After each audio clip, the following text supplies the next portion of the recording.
Sebelumnya mohon maaf lahir batin ya, karena artinya Umi yang meminta untuk on time, ternyata Umi yang yang hadir terlambat ya. La haula wala quwata illa billah. Bismillahirrahmanirrahim. Alhamdulillahirabbil alamin. Alhamdulillah alladzi bi ni'matihi tatimmus sholihat. Alhamdulillah. Alhamdulillahilladzi 'allamal Qur'an. Alhamdulillahilladzi khalaqal insan. Alhamdulillahilladzi 'allamahul bayan. Alhamdulillahilladzi hadana li hadza wa ma kunna linahtadiya laula an hadanallah. Allahumma subhanaka la ilma lana illa ma 'allamtana innaka antal alimul hakim. Asyhadu an la ilaha illallah wahdahu la syarikalah wa asyhadu anna Muhammadan abduhu wa rasuluhu la nabiyya ba'dah. Allahumma sholli ala sayyidina Muhammadin wa ala alihi wa ashabihi ajma'in. Allahumma faqihna fiddin wa alimna takwil wa ba'da. Oke, Assalamualaikum warahmatullahi wabarakatuh. Waalaikumsalam warahmatullahi wabarakatuh. Hati filah semua ya. Semoga semuanya dalam keadaan sehat walafiat ya. Kemudian diberikan senantiasa kenikmatan ya oleh Allah Subhanahu wa taala, nikmat iman yang terpenting ya. Nikmat iman, kemudian nikmatnya kita diberikan kesempatan berkumpul dengan orang-orang yang ya Allah takdirkan mempunyai niatan yang sama, yaitu ingin menjadi lebih baik lagi di hadapan Allah. Dan Umi ingatkan ya untuk senantiasa berdoa kepada Allah agar dipertemukan dengan orang-orang yang soleh ya, karena orang-orang yang soleh ini mempunyai sesuatu tempat tersendiri ya. Jadi apabila kita sudah mencari ilmu yang benar, kemudian sudah mengamalkan ilmu tersebut juga dengan benar, tetapi ternyata ya kita tidak berkumpul dengan orang-orang yang alim atau orang-orang yang soleh ya, maka tidak akan memberikan manfaat yang maksimal ya, apa yang sudah kita ikhtiarkan dengan cara yang benar tadi. Salawat dan salam senantiasa kita haturkan kepada baginda kita yang mulia Rasulullah Sallallahu Alaihi Wasallam, karena tanpa ya diutusnya beliau Sallallahu Alaihi Wasallam ke muka bumi, maka kita umatnya ya, umat mutaakhirnya ini tidak akan bisa mengetahui dan menikmati bagaimana keindahan Islam, bagaimana keagungan Islam, bagaimana kemuliaan Islam ya. Dan semoga kita bermohon kepada Allah agar kita dimasukkan ke dalam golongan umat beliau ya, yang senantiasa ingin menghidupkan sunnah-sunnahnya beliau hingga akhir nanti. Dan kita bermohon semoga anak keturunan kita pun termasuk ya kelompok-kelompok yang senantiasa menjaga dan menghidupkan sunnah-sunnahnya beliau di tengah era yang sudah Masya Allah ya, luar biasa ya, di mana manusia-manusia saat ini dan kita oleh Allah ditakdirkan menjadi bagian ya, menjadi saksi dari bagaimana kehidupan dunia pada saat ini, di mana tidak lagi bisa membedakan mana yang hak, mana yang batil, mana yang halal, mana yang haram ya. Bahkan diputarbalikan, yang haram menjadi halal dan yang halal dijadikan haram. Terkadang terlintas ya dalam pemikiran Umi ini, ketika Islam dihadirkan melalui Rasulullah SAW, tujuannya adalah untuk menjadi penerang, tujuannya adalah untuk menyelamatkan, dan itu sudah terbukti. Tetapi begitu Rasulullah sudah wafat, umat yang ada saat ini ya, itu kalau menurut pemikiran ya, atau mungkin kita juga bisa mengamati, jauh lebih jahiliyah, jauh lebih jahiliyah atau lebih jahiliyah ya dari ketika Islam belum hadir. Wajar kalau ya kaum-kaum terdahulu itu mereka jahil. Wajar. Kenapa? Ya karena belum ada cahaya, belum ada petunjuk yang benar dari Allah Subhanahu wa taala. Artinya petunjuk yang sempurna. Tetapi kalau kita ya, risalahnya Rasulullah itu sudah sempurna. Tetapi ternyata faktanya semua yang pernah terjadi, semua yang pernah dilakukan oleh kaum-kaum jahiliyah sebelum Islam hadir, itu terjadi pada umatnya Rasulullah pada saat ini. Jadi itu jauh lebih jahiliyah. Dikatakan jahil karena memang tidak tahu. Dikatakan jahil karena belum sampai. Tapi kalau kita sudah sampai ilmunya, sudah diketahui ilmunya, kemudian di mana letaknya? Letak kekeliruannya, miss-nya itu ada di mana? Ternyata ada pada keyakinan. Sandaran. Ketika seseorang, ketika keyakinannya sudah mulai tergoyahkan, maka sandarannya pun akan mulai tidak kokoh. Kita sudah mulai membuat banyak sandaran-sandaran. Ya. Jadi Allah itu bukan dijadikan sandaran utama, tapi dijadikan sandaran pertama. Ketika Allah dijadikan sandaran yang pertama, maka akan ada sandaran yang kedua, akan ada sandaran yang ketiga, dan akan ada sandaran-sandaran berikutnya. Ini yang amat sangat memprihatinkan, ya. Dan semoga kita bermohon kepada Allah, ya, agar Allah menyelamatkan umat ini, terkhusus negeri kita, ya, terkhusus negeri kita. Kita sebagai warga negara, ya, itu diminta, karena nanti kita akan diminta pertanggungjawabannya oleh Allah. Walaupun kita hanya sebagai rakyat, ya, minimal dengan kapasitas kita sebagai rakyat, kita ada kontribusi. Kontribusinya dalam hal apa? Berdoa. Selemah-lemahnya iman. Karena kita nggak punya power selain itu. Yang punya power itu adalah penguasa.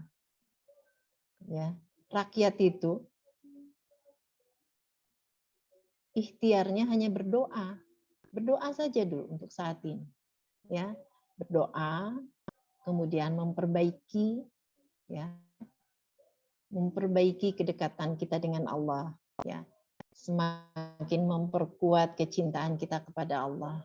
Maka insya Allah doa-doa hamba-hamba Allah yang taat ini yang akan diijabah oleh Allah. Jadi kekuatan doa itu maha dahsyat. Ya. Jadi jangan pernah lupa ya, di setiap doa-doa kita memohon kepada Allah agar ya negeri kita, negeri yang kita cintai ya, oleh Allah dijaga dari segala kezaliman, dijaga dari segala pengkhianatan ya, dan dijaga dari segala pemahaman-pemahaman yang akan menyesatkan kita dan generasi-generasi kita. Umur kita tidak lama. Ya, kita akan meninggalkan generasi-generasi anak-anak kita nanti. Maka ketika Allah masih berikan kesempatan kita ya untuk bisa mencari ilmu, untuk bisa berbuat, mengamalkan ilmu tersebut, maka manfaatkanlah dengan sebaik-baiknya ya. Kemudian kita bina anak-anak kita agar mereka menjadi hamba-hamba Allah yang mempunyai akidah yang kokoh, pemahaman Islam yang benar, sehingga ketika nanti fitnah semakin melebar, ya, fitnah saat ini seperti ini, ya. Jadi hari ini masih ada oleh Allah dihadirkan orang-orang yang masih berani untuk bersuara bahwa yang batil itu batil, ya. Walaupun mungkin tidak memberikan efek yang signifikan, tetapi di sini masih ditunjukkan masih ada, ya, orang yang berani mengatakan kebenaran. Wallahu alam, ketika hadis sudah berbicara bahwa pada jelang kedekatan kita, ya, di hari kiamat nanti sudah digambarkan, ya, bagaimana kondisi orang-orang pada saat nanti kiamat. Halo, kok Umi kayak ada suara echo, ya. Jadi alhamdulillah, ya, kita harus senantiasa mensyukuri semua yang telah Allah berikan kepada kita, ya. Walaupun mungkin, ya, kesempatan-kesempatan yang Allah berikan itu belum, ya, memberikan suatu nikmat yang begitu berarti, tapi syukuri saja, ya. Insya Allah dengan rasa syukur itu nanti akan Allah hadirkan kenikmatan-kenikmatan selanjutnya, ya. Oke, alhamdulillah Umi disampaikan oleh Tari bahwa ya halakoh kita ini akan dilakukan rutin di setiap Sabtu, dan mudah-mudahan ya niatan-niatan dari umahat semua ya itu bisa terjaga, ya. Kenapa bisa terjaga? Makanya hari ini bahasanya akan Umi bahas tentang hadis tentang niat, ya, insya Allah. Jadi bukunya sudah punya semua? Ada yang sudah, ada yang belum, Umi. Oke, ya. Jadi tempo hari pernah ditanya bahwa apa yang akan kita jadikan maroji itu referensi ya dari halakoh kita ini. Ya, Umi katakan hanya 2 sumber saja, ya, yaitu Al-Qur'an dan Al-Hadis. Nah, untuk hadisnya ya kita akan pakai kitab Arba'in, ya, hadis Arba'in dari Imam An-Nawawi. Kenapa Umi pilih ini? Jadi kitab Arba'in dari karya Imam An-Nawawi ini adalah yang berisikan tentang hadis-hadis pilihan, ya. Nah, jadi dikatakan hadis-hadis pilihan ya hanya karena 40. Arba'in itu sudah 40, tapi isi hadisnya ada 42, ya. Jadi artinya ada 40-an, gitu ya, ada 40 hadis. Karena di kitab hadis Arba'in ini, ya, hadis-hadisnya ini temanya sama, yaitu tentang usuluddin. Apa itu usuluddin? Pokok-pokok ajaran Islam, ya. Nah, kalau Imam An-Nawawi juga ada karyanya yaitu yang fenomenal juga yang mungkin Ummahat sudah familiar juga dengan namanya, yaitu kitab hadis Riyadhus Shalihin, ya. Riyadhus Shalihin juga karya dari Imam An-Nawawi, ya. Nah, tetapi di dalam Riyadhus Shalihin itu berisi, ya, ada akidahnya, ada fikihnya, ya. Kemudian ada akhlaknya. Ya, jadi fikih di sini adalah muamalahnya. Nah, tapi kalau di Arba'in ini muatannya adalah muatan akidah semuanya. Ya, nah, jadi ini yang menjadi dasar pemilihan kenapa kita pakai dari kitab hadis Arba'in ini, ya.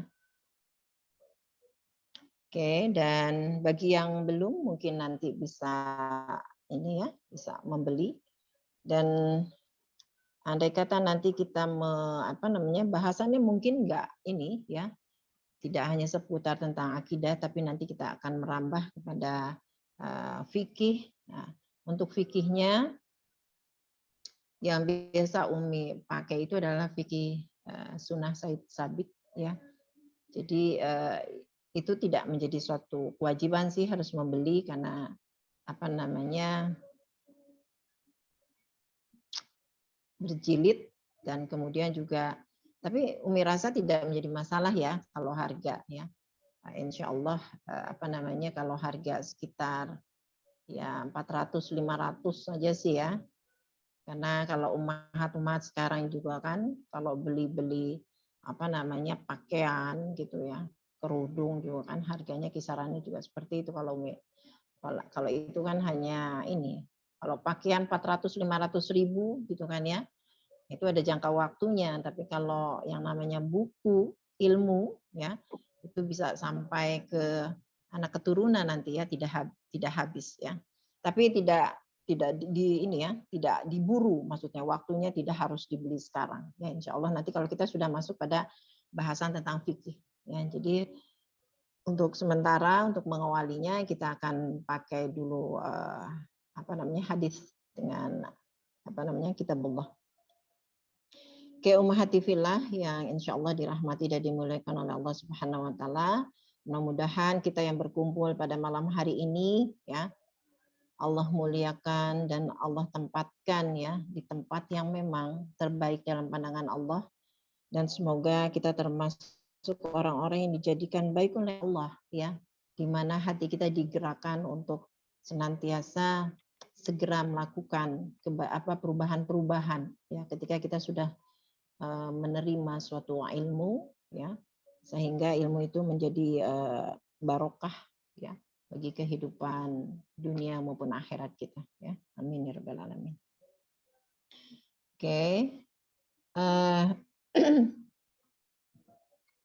Di dalam kitab Arba'in ini ya silakan dibuka yang sudah punya bukunya, yang belum disimak saja.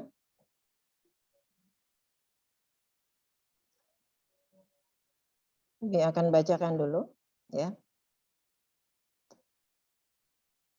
Sebagian ulama ya, ketika mereka menyusun kitab-kitab hadis, maka kitab apa namanya? Hadis tentang niat ini ya, itu diletakkan di awal. Kenapa diletakkan di awal? Nih, karena hadis tentang niat itu menjadi dasar atau menjadi pokok atau asasnya dari suatu amalan. Apakah amalan itu akan bernilai baik atau tidak? Apakah amalan itu akan berpahala atau tidak? Ya. Apakah amalan itu diterima atau tidak? Itu semua berdasarkan niatnya. Jadi maka perlu kita pahami. Bisa jadi ya, karena ada amalan-amalan rutin, ada amalan-amalan khusus. Ya kan? Kalau amalan rutin ya seperti kita mandi, makan gitu ya. Mungkin sudah tidak lagi ada diniatkan gitu. Hanya baca saja doa bismillah gitu ya. Mengakhirinya dengan alhamdulillah. Tapi apakah amalan-amalan rutin tersebut itu bisa mendatangkan pahala atau tidak gitu.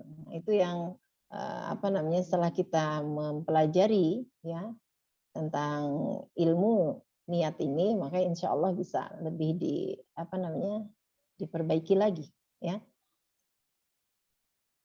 Bismillahirrahmanirrahim, kita mengawali ya. An Amiril Mukminin Abi Hafs Umar ibnul Khattab radhiyallahu an qala sami'tu Rasulullah sallallahu alaihi wasallam yaqul innamal a'malu binniyat wa innamal likulli imri'in ma nawa.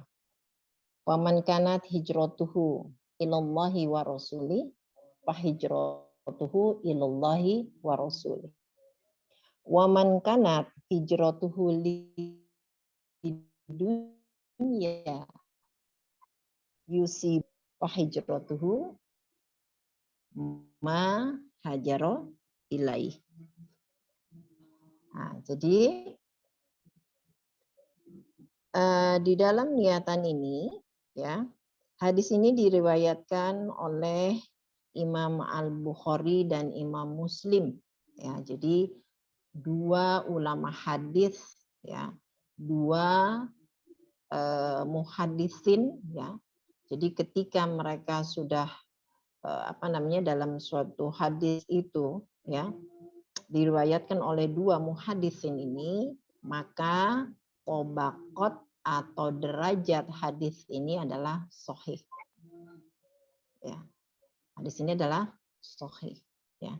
Dan nanti mungkin akan sekilas juga ya untuk agar bisa memahami, insya Allah kan di sini background pendidikan dari ummahat semua adalah katanya kaum intelektual yang nanti mungkin akan Umi bahas juga tentang materi hadis ya biar lebih paham kenapa hadis itu bisa dikatakan sahih, kenapa hadis itu dikatakan dhaif, mutawatir dan sebagainya ya. Nanti insya Allah akan sampai juga nanti akan ke sana ya kita ya. Oke, jadi hadis ini ya merupakan hadis ahad. Kenapa hadis ahad? Karena yang meriwayatkannya hanya satu orang.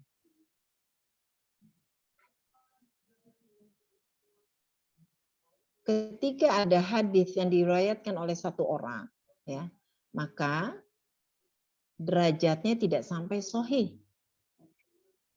Tetapi untuk hadis niat ini, ya, itu sampai pada derajat sahih. Kenapa? Karena yang meriwayatkannya adalah sahabatnya Rasulullah, yaitu Umar bin Khattab. Jadi ketika kita memahami hadis, ya, ada faktor penting ya yang harus kita perhatikan yaitu perawi ya atau rantai ya. Jadi silsilah perawi ya. Itu silsilah perawi itu menjadi lebih penting daripada isi hadisnya. Jadi di dalam hadis itu ada dua ya, perawi dan isi hadisnya. Dua-duanya penting. Tetapi di antara dua yang penting ini ada yang lebih penting. Yang lebih pentingnya apa? Sanadnya atau silsilah perawinya. Jadi begitu kita mengetahui bahwa perawinya ada cacatnya atau perawinya tidak sikoh ya, tidak sikoh itu tidak terpercaya gitu ya, maka nggak perlu lagi kita mempelajari hadisnya karena derajat hadisnya sudah otomatis menjadi hadis yang doif. Apalagi kalau dikatakan hadis maudhu. Maudhu itu hadis palsu. Nggak perlu lagi kita bahas hadis-hadis seperti itu. Ya, jadi kan untuk pengetahuan nih nggak perlu. Ketika kita sudah mengetahui hadis yang sahih, yang mutawatir gitu ya. Karena sahih juga nanti dibagi lagi menjadi dua gitu kan ya. Nah, kita pelajari saja ya. Selagi kita belum mempunyai ilmu yang cukup, kita pelajari dulu yang baik-baik. Jadi ketika kita mendengar ada hadis yang tidak sesuai, apalagi itu sudah termasuk hadis yang palsu, yang lemah, yang mungkar, ya karena nanti ada hadis-hadis jenis-jenisnya itu, ya itu hanya sebatas pengetahuan saja, tapi tidak perlu sampai kita bahas, ya. Nah, ini pemahaman dari apa yang Umi pahami seperti itu, ya. Jadi karena kenapa ya? Buang-buang energi saja ketika kita membahas sesuatu yang palsu. Kalau perlu diketahui ya cukup, tapi tidak perlu sampai harus dibahas, ya. Oke. Jadi kita bahas adalah yang benar-benar bisa mendatangkan manfaat. Oke, jadi paham ya. Jadi di sini dikatakan bahwa inti dari hadis ini ya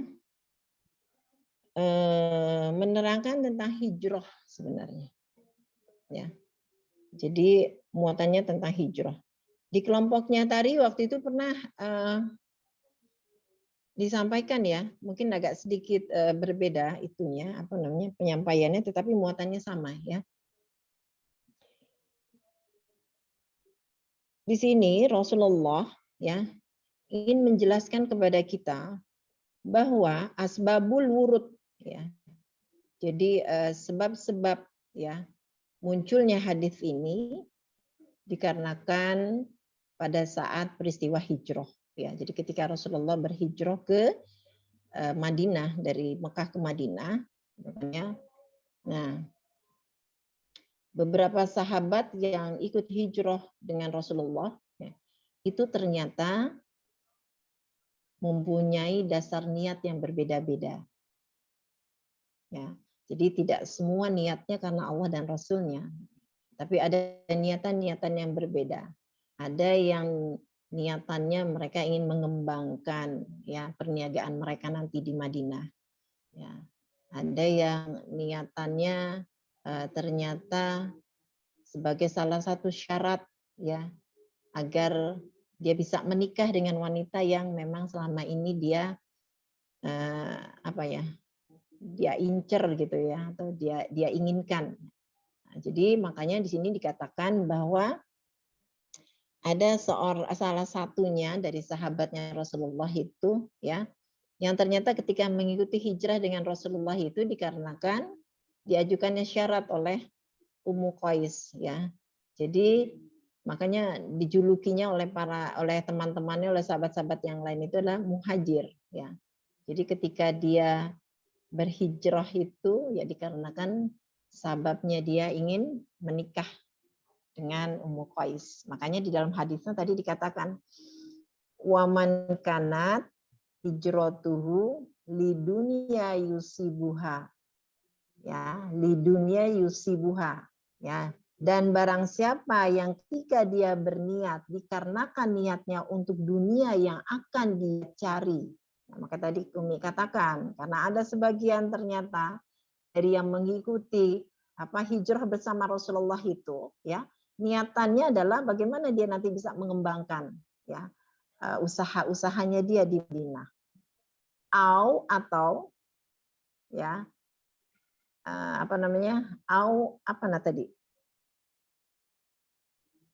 amroatin yankihuha, atau karena amroatin yankihuha, wanita yang akan dia nikahi, fahijratuhu ila maha jaro ilai. Perhatikan di sini ya, coba tolong diperhatikan di bukunya.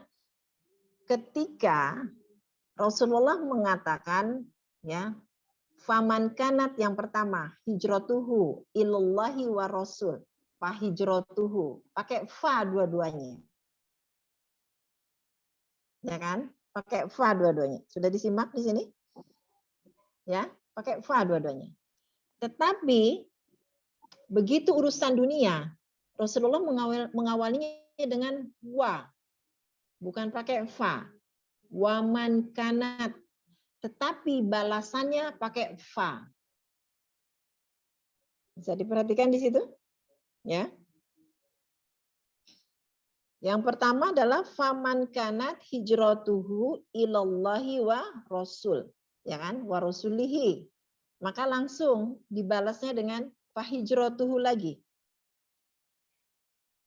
Jadi ketika kita berhijrah ya, diniatkannya untuk urusan akhirat kita, ini yang membedakan. Jadi urusan akhirat dengan urusan dunia. Dari kalimatnya saya sudah berbeda. Tapi ketika urusan dunia, ya ada jedanya di sini, ada wa, jadi tidak pakai fa. Wa, ya. Wa man kanat hijratuhu ya li dunya yusibuha awimro'atin yankihuha, pakai langsung di balasannya adalah fa hijratuhu, fa. Allah akan berikan apa yang sudah diniatkannya dengan cepat. Nah, tetapi kenapa mengawalinya dengan waman kanat? Wa itu seperti ada jeda sedikit gitu ya. Artinya, jadi ketika kita ingin berniat yang hanya sifatnya dunia, itu kalau pakai bahasa kita ingin, tolong deh dievaluasi lagi, tolong deh dipikirin lagi gitu ya. Tapi kalau untuk urusan Allah dan Rasul cepet aja, nggak usah banyak pikir, nggak usah mikir-mikir gitu.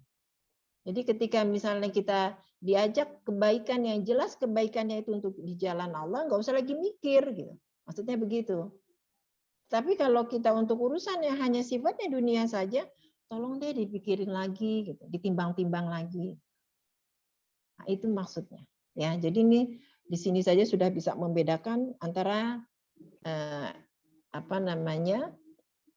perbuatan akhirat dan perbuatan yang sifatnya hanya dunia saja, ya. Karena kalau akhirat insya Allah dunianya didapat, tapi kalau kita hanya berniat untuk dunia, maka akhiratnya tidak didapat. Seperti ini tadi, ya.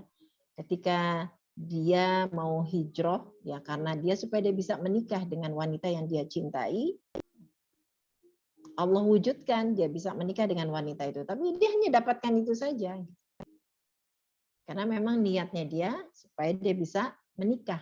Jadi sesuai dengan niatnya. Bisa dipahami sampai sini ya? Ya. Oke, sekarang kita akan akan mulai masuk pada pelajaran yang pertamanya, ya. Sekilas dulu, di dalam Islam itu atau Islam itu mengandung dua hal, yaitu iman dan amal. Ya, iman dan amal. Nah, amalan itu ada yang kalau iman itu adalah sesuatu yang sifatnya gaib, ya, karena tidak nampak, ya. Nah, tapi keimanan itu bisa diwujudkan dalam amal. Makanya amal itu yang sifatnya zahir. Nah,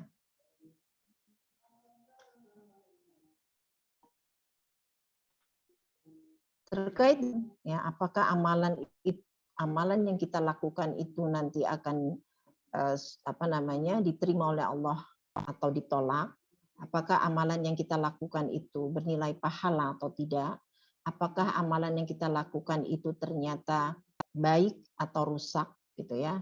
Nah, itu semua ditentukan oleh amalan hati, ya, yang dinamakan dengan niat, ya.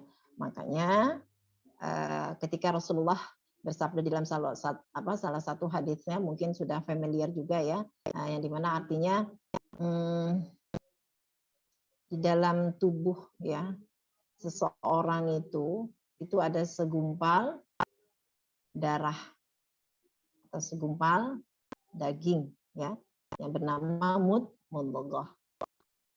Nah, akan baik atau buruknya ya seseorang itu tergantung dengan baik atau buruknya mudghah tersebut. Dan mudghah tersebut letaknya ada di kolbu. Kolbu itu hati. Makanya di sini niat itu ya terdapatnya di dalam hati. Jadi niat termasuk amalan batin. Jadi tidak dilafazkan niat itu, ya. Tapi niat itu cukup dilafazkannya di dalam hati, ya. Oke, alhamdulillah. Pelajaran yang pertama yang bisa kita ambil dari hadis niat ini, ketika Rasulullah SAW bersabda, "Innamal a'malu binniyat." Innamal a'malu binniyat. Sesungguhnya amalan itu dengan niat-niatnya. Ya, sesungguhnya amalan itu dengan niat-niatnya. Maksudnya adalah bahwa ketika kita melakukan suatu amal, itu harus dengan disertai niat. Memang ada amalan yang tidak diniatkan, ada, ya kan? Ada tadi yang Umi sampaikan tadi, ada amalan-amalan yang umum dan amalan-amalan yang khusus. Nah, biasanya amalan-amalan yang umum ini yang tidak kita perhatikan niatnya, seperti mandi, makan, minum, gitu ya, bekerja, gitu kan ya. sudah merupakan suatu rutinitas kita, ya kan? Nah, jadi padahal itu semua harus diniatkan. Misalnya makan, kalau lapar, harus makan, ya. Ketika perut kita sudah memberikan sinyal bahwa harus makan, maka kita langsung bismillah makan. Bacanya cukup saja bismillah, ya. Tapi jarang sekali yang meniatkan makan itu dengan ya Allah gitu ya. Dengan saya makan ini gitu ya. Semoga semakin meningkatkan kualitas ya ibadah saya gitu. Jadi ketika sholatnya mungkin dia tidak lagi konsentrasinya tidak buyar ya. Kan katanya kalau orang lapar itu ya konsentrasinya kemana-mana gitu ya, tidak khusyuk. Itu jarang sekali diniatkan seperti itu. Atau ketika kita mandi ya. Mandi juga begitu. Ketika kita niatkannya memang kita harus mandi karena mandi itu bagian dari kebersihan gitu. Supaya menghilangkan bau, menghilangkan kotoran-kotoran gitu ya. Nah, ketika kita niatkan mandi itu ya untuk hanya kebersihan dan hanya untuk kesegaran, ya kita kan dapatkan itu saja. Maka terbukti ketika orang sudah mandi, ya dia melakukan hal setelah mandi itu apa yang dipegangnya. Nah itulah. Tapi kalau ketika mandi itu dia niatkan, gitu ya, maka dia akan paham setelah mandi itu dia akan melakukan hal-hal yang bermanfaat. Ya, wa innama, dan sesungguhnya amalan-amalan tadi atau setiap amalan tadi di sini ada innama, ada batasan, ya ada pembatasan di sini. Jadi artinya pembatasan lakukan di setiap amalan, ya kita akan mendapatkan balasannya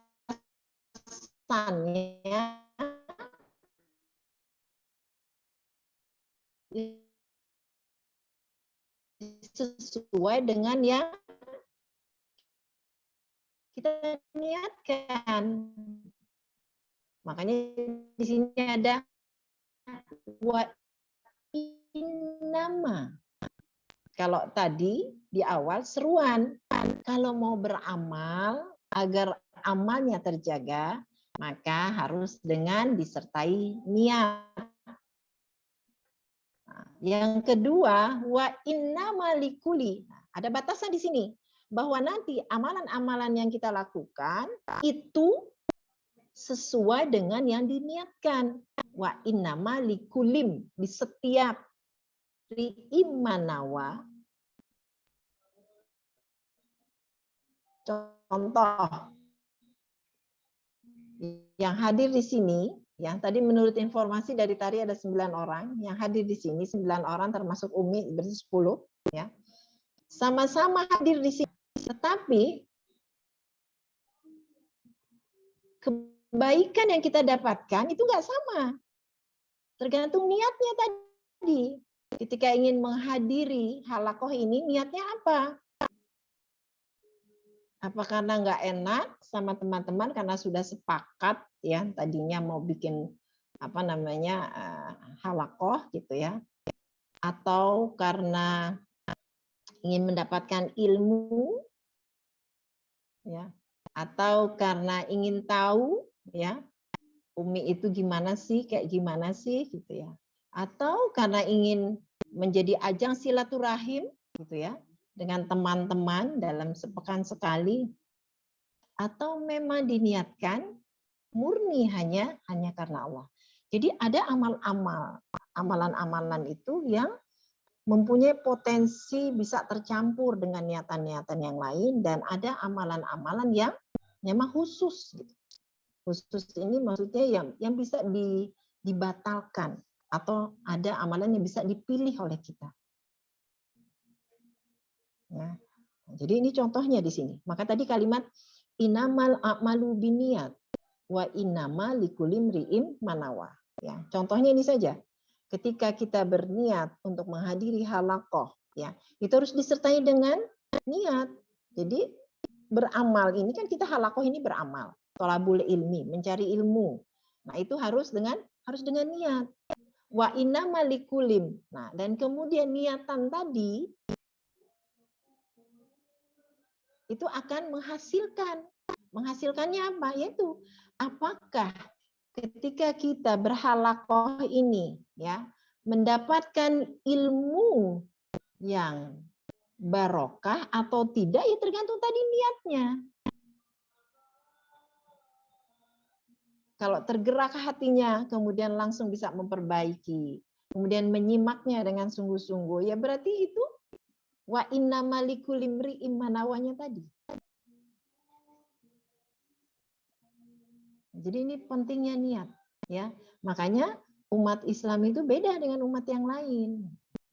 Jadi kita tidak ada yang spontanitas itu nggak ada sebenarnya. Bersegera kalau kita, bukan spontanitas. Ya. Jadi kalau bersegera itu karena kita memang sudah ada dasarnya. Jadi kalau spontanitas itu nggak ada dasar ya kalau menurut pemahaman Umi, ya. Nanti silakan kalau yang mempunyai argumen bisa disampaikan. Jadi kita dimintanya adalah untuk bersegera, ya. Bersegera dalam kebaikan itu. Atau mungkin bisa dimaknai spontanitas yang lain, nanti bisa bisa ditambahkan ya, nanti disampaikan seperti itu ya. Jadi paham ya. Jadi mengawali dari pertama ini adalah bahwa ketika kita hendak melakukan suatu amalan maka harus didasari dengan niat, dan kita akan memperoleh ya hasil dari amalan tadi sesuai dengan niatnya. Kemudian dijelaskan, kalau niatnya karena Allah dan Rasul-Nya, maka akan mendapatkan balasan dari Allah dan Rasul-Nya. Sampai sini dulu nih. Ya, gimana? Sudah paham belum?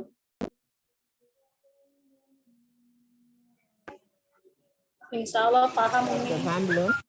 Paham. Ya. Nah, kalau sudah paham, ya, maka kita akan beralih pada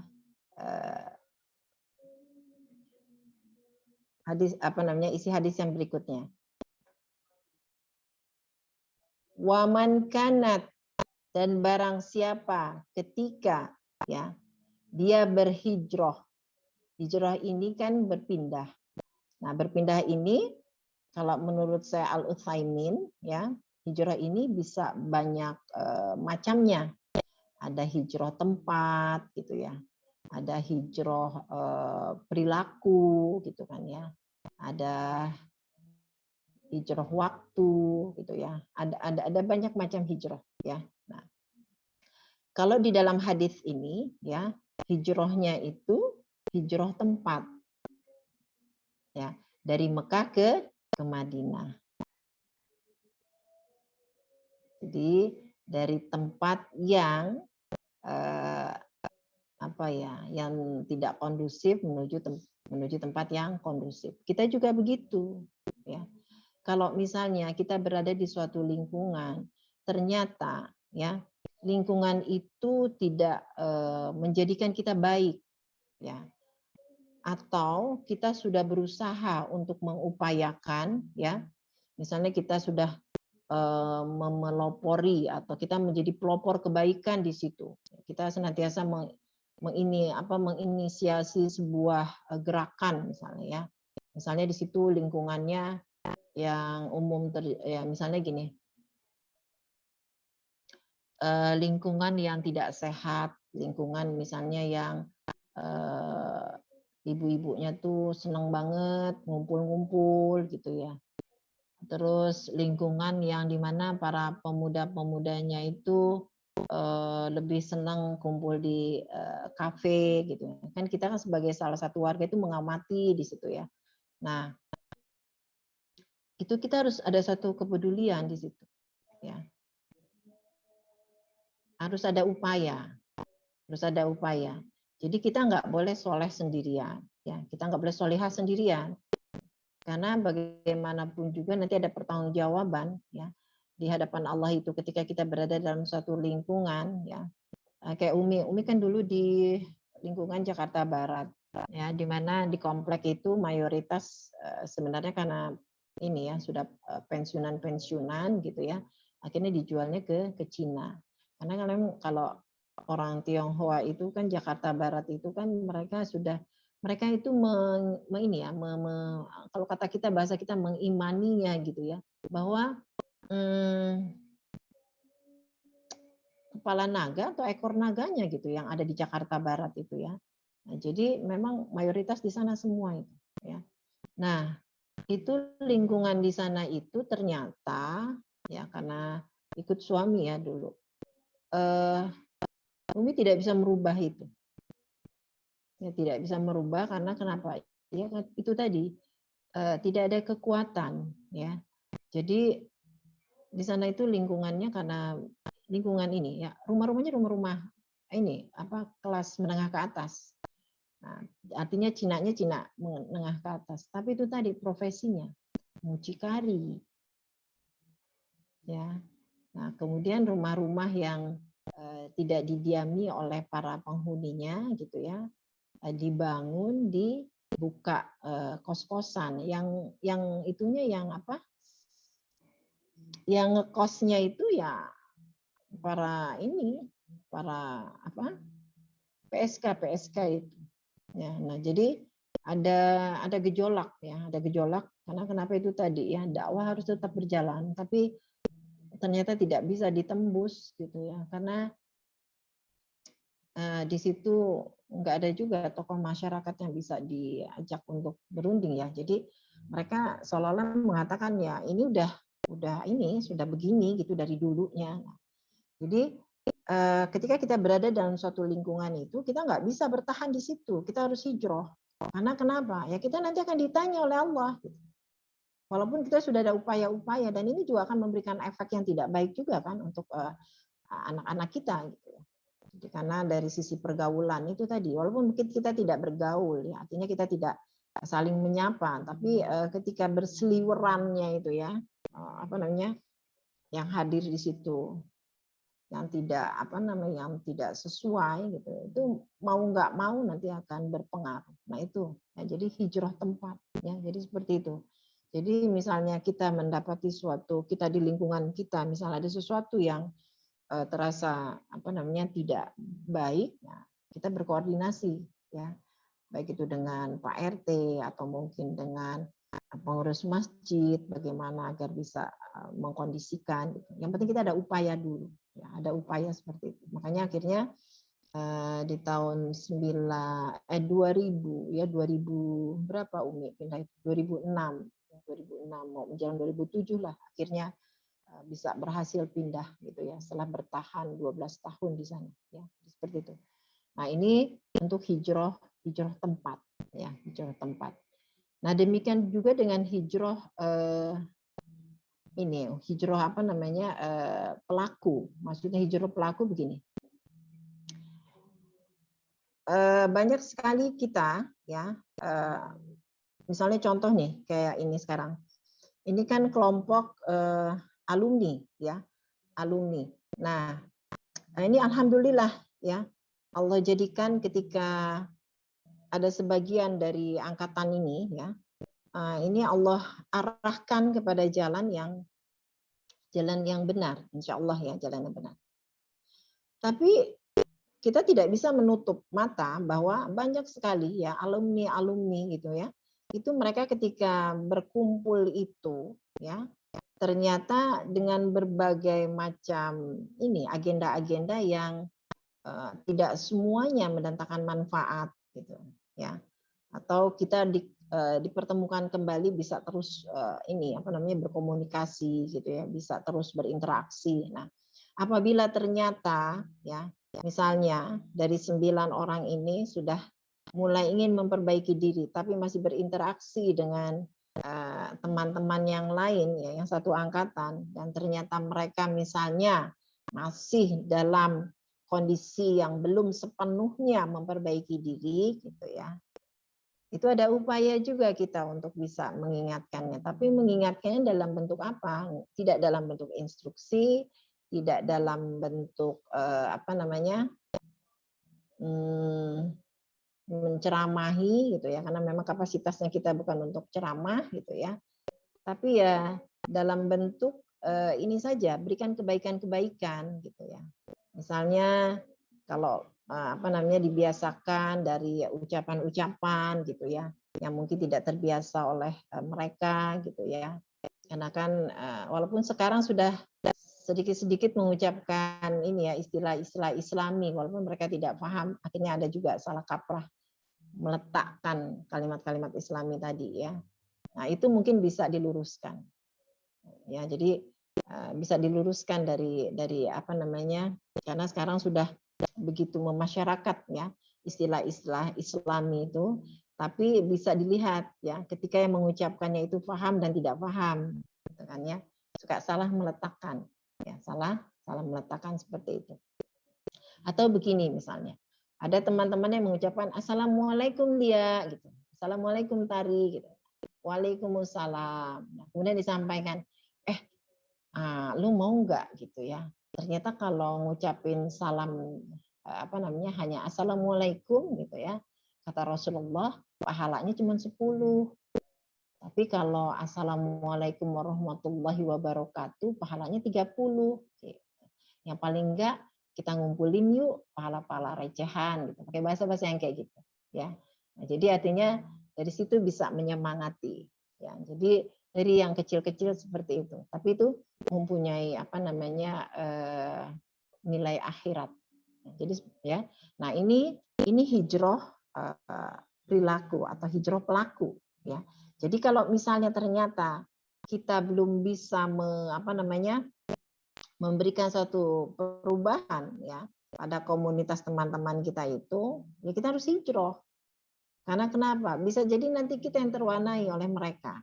Ya. Jadi akhirnya, iya nih kok iman gue kayaknya nggak naik-naik ya gitu. On off, banyakan off-nya daripada on-nya gitu. Ya karena itu tadi. Ya, kita masih bertahan di pergaulan di mana pergaulan itu yang tidak membuat iman kita untuk on gitu ya. Malah cenderungnya sering off-nya gitu kan ya. Jadi itu juga perlu diperhatikan ya, apalagi yang bekerja gitu ya. Yang memang harus selektif karena memang Islam mengajarkannya seperti itu. Setelah kita ada upaya-upaya. Tetap berkawan tapi jaga jarak. Kan beda ya. Berkawan dekat dengan berkawan, tetap berkawan tapi jaga jarak itu berbeda ya. Walaupun dia orangnya baik, tapi baik belum tentu benar. Ya seperti itu. Jadi hijrah ini penting sekali.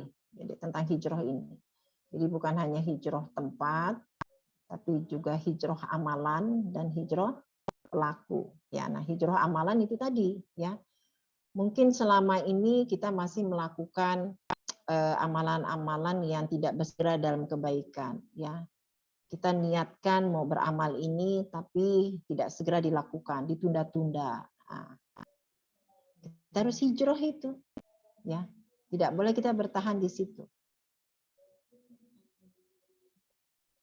Ingin memperbaiki misalnya gini, sholat mau tepat waktu. Karena selama ini kalau sholat kayaknya ngelakuin dulu urusan-urusan dunia gitu. Ya. Nah, itu nggak boleh dipertahankan. Kita harus hijrah. Ya. Hijrahnya bagaimana itu tadi, ya. Dengan hati kita kemudian ditambah amalan-amalan kita, ya. Insya Allah. Kalau kita tidak hijrah, karena harus ada ikhtiar. Kalau kita tidak hijrah, jadi hijrah biasanya hijrah amal ini. Kalau hijrah tempat mungkin jarang ya, tapi hijrah amalan ini, ya yang masih menjadi yang mengitari kita ini biasanya ya, yang menyertai kita adalah hijrah amalan ini yang harus mulai dipertimbangkan sama hijrah pelaku itu tadi ya, karena kita masih nggak enak berkawan dengan teman-teman yang atau punya rekan ya, karena takut dikatakan kalau misalnya kita tidak menjaga jarak, khawatir oh udah kita pakai kerudung gitu ya, oh dia termasuk Islam yang gitu. Jadi, sekarang ini kan lebih orang itu takut ketika dikatakan dia menjadi seorang muslimah muslimah yang sesungguhnya itu takut gitu ya. Jadi mereka lebih senang kalau dikatakan muslimah nasionalis ya. Sekarang ini muslimah nasionalis itu yang bisa diterima di mana-mana gitu ya. Padahal ini Islam tidak mengajarkan seperti itu, karena kita sebagai seorang muslimah ada batasan-batasannya ya. Jadi ini nanti insya Allah bahasannya bisa sampai ke sana juga ya. Oke. Jadi bisa dipahami di sini ya, ummahat semua. Jadi ketika kita untuk urusan dunia ya,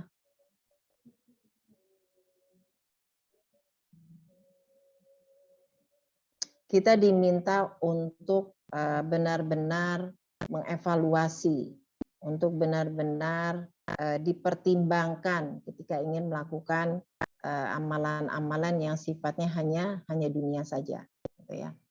Nah, contohnya begini misalnya,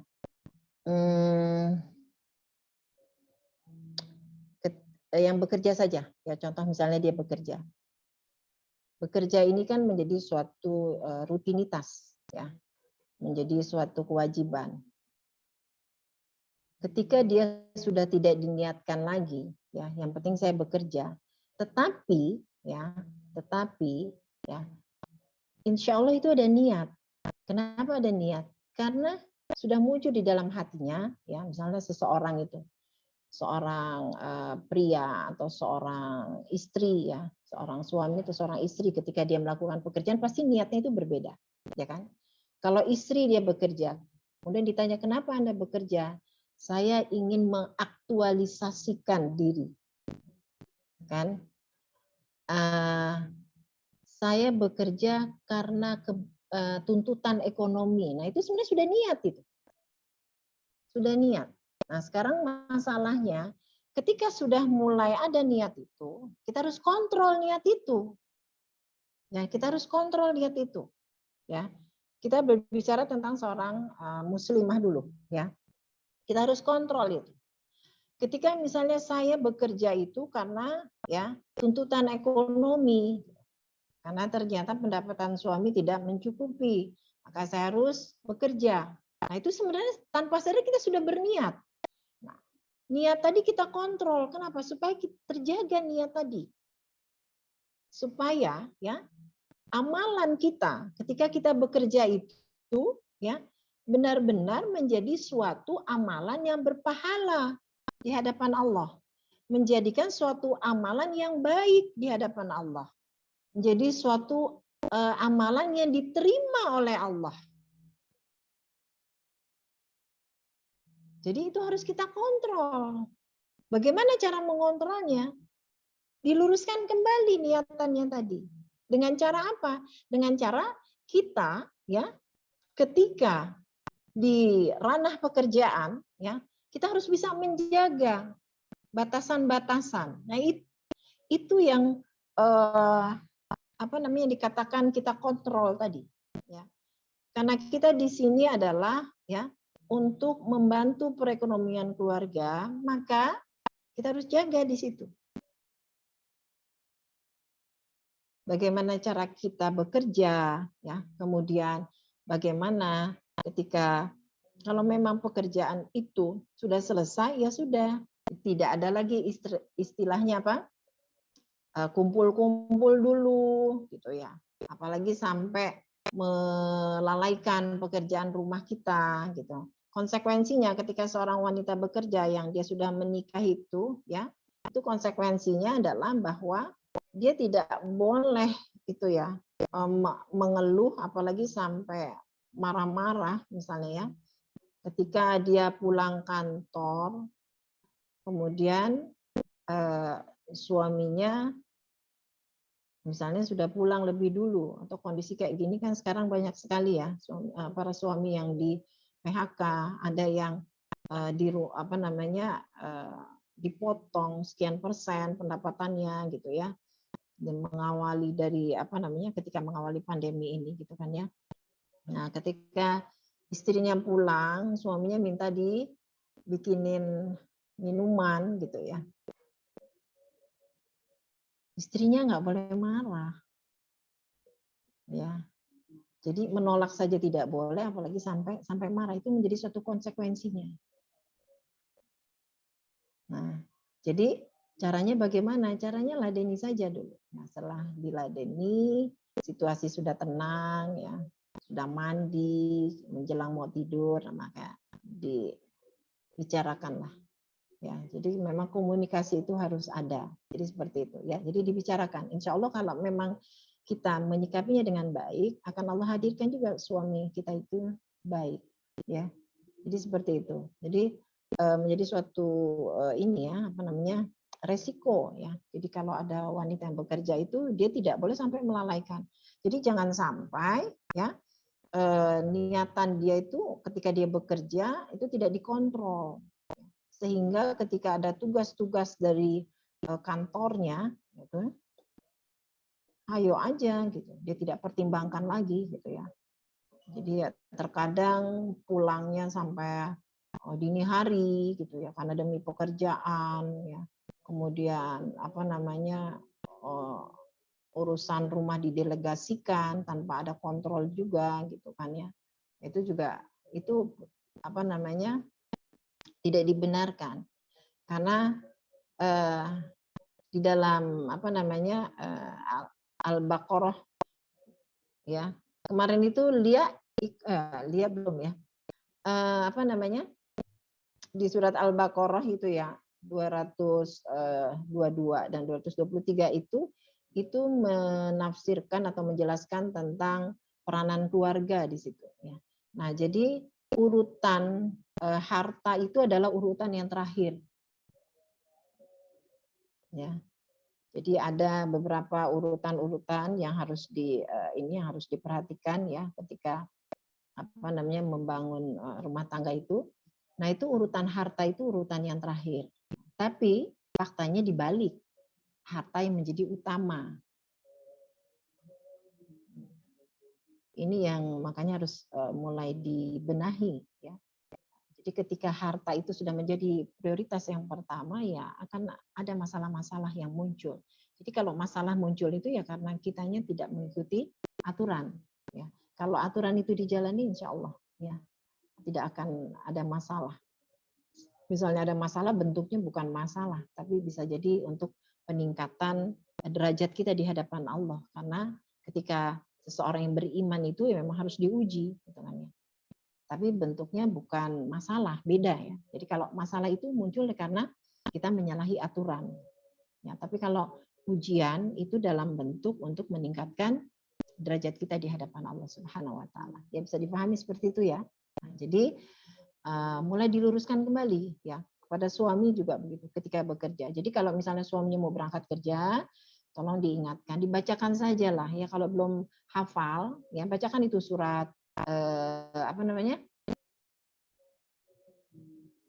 surat surat At-Tahrim ya. At-Tahrim ayat 6 itu ya. Tolong dibacakan. Nah, itu nanti dikaitkannya dengan diluruskan niatnya. Jadi ketika suami kita bekerja itu ya itu memang untuk menjaga anak dan istrinya dari neraka. Nah, jadi insya Allah ketika dia bekerja, dia akan benar-benar memperhatikan ya cara bekerjanya, sehingga uang yang dia bawa adalah uang yang memang halal dan thayyiban, seperti itu ya. Jadi nggak apa-apa ya, langsung diamalkan saja ketika suami mau berangkat itu ya, dibacakan. Nanti lama-lama familiar itu ayat ya, lama-lama. Ya kita bacanya tapi harus benar ya. Jadi dikatakan karena kenapa sih harus menjaga istri dan anak dari neraka? Karena di neraka itu ternyata isinya cuma manusia dan batu. Cuma ada manusia dan batu gitu ya. Jadi itu sesuatu yang tidak menyenangkan. Jadi tolong diperhatikan ya. Nah, itu untuk masalah kerja. Jadi kemudian apa amalan-amalan yang khusus? Amalan-amalan khusus itu misalnya amalan-amalan yang sifatnya besar seperti yang digambarkan di dalam hadis ini ya. Amalan yang besar ini dicontohkan dalam hadis ini adalah hijrah. Hijrah ini adalah suatu amalan yang besar ya. Karena dari tempat yang tidak baik menuju tempat yang baik. Dari berkumpulnya dengan orang-orang yang tidak baik, kita akan menuju atau akan beralih pada berkumpulnya dengan orang-orang yang baik. Jadi ketika pada ya masalah amalan-amalan yang besar ini ya, maka di sini ada dua kondisi ya. Kondisinya ini adalah contoh nih. Ketika salah seorang sahabat yang ketika dia berhijrah ya dengan Rasulullah, ternyata hijrahnya karena ingin menikahi wanita yang dia cintai. Hijrahnya adalah suatu amalan besar. Ya. Tapi niatnya dia ternyata ketika mengikuti hijrah itu hanya untuk urusan dunia. Ya, nah ini termasuk amalan khusus. Ini yang disebut dengan amalan khusus. Karena kenapa? Hijrah itu adalah tidak dilakukan setiap saat. Ya, beda dengan amalan umum tadi. Kalau amalan umum kan amalan harian, gitu kan ya. Tapi kalau amalan hijrah itu, amalan khusus itu, ya, tidak terjadi di setiap waktu, gitu ya. Tapi hanya pada momen-momen tertentu saja. Nah, pada kondisi amalan khusus ini, ya, itu kita lihat dulu faktornya, ya. Apabila ketika pemuda sahabat ini ketika dia berhijrah ya itu dia diniatkan hanya karena wanita, maka dia akan mendapatkan balasannya yakin dia bisa menikah dengan wanita itu. Dia dapatkan pahala, ya pahala menikah saja. Hanya sebatas itu saja. Ya. Berarti itu karena memang sudah diniatkan oleh dia. Tapi ketika misalnya ya dia kemudian ya karena tadi ada uanya tadi uaman kanat, mikir-mikir dulu dong gitu, ditimbang-timbang lagi dong gitu ya. Nah, ternyata ya di situ dia ada pilihan ya. Pilihan ini adalah bahwa dia membatalkan, memperbaiki lagi niatnya. Dia tetap ikut berhijrah dengan Rasulullah, tapi dia perbaiki niatnya hanya karena Allah dan Rasulnya, maka ini akan mendatangkan pahala. Pahalanya sebesar apa? Fahijratuhu ilallahi wa rasul. Jadi contoh dalam kehidupan kita bagaimana? Dalam kehidupan kita contohnya begitu. Ya. Misalnya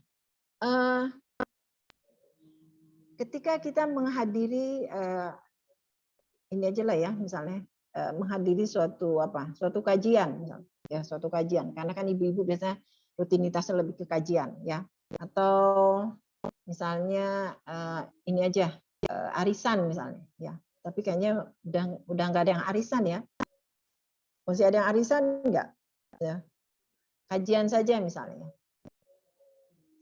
kajian ini juga kan walaupun sekarang sudah umum di mana-mana bisa kajian tapi tidak menjadi suatu rutinitas juga. Jadi ini bukan amalan yang rutinitas sebenarnya kalau kajian ini kan. Kajian itu juga kan ada waktu-waktunya, ada jadwal-jadwalnya gitu ya.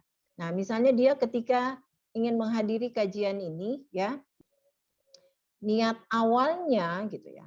Niat awalnya saya datang karena saya ingin mendapatkan ilmu misalnya. Maka dia akan hanya dapatkan ilmu tadi.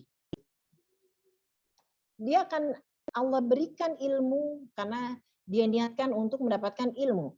Tapi apakah ilmu tadi bisa merubah dirinya?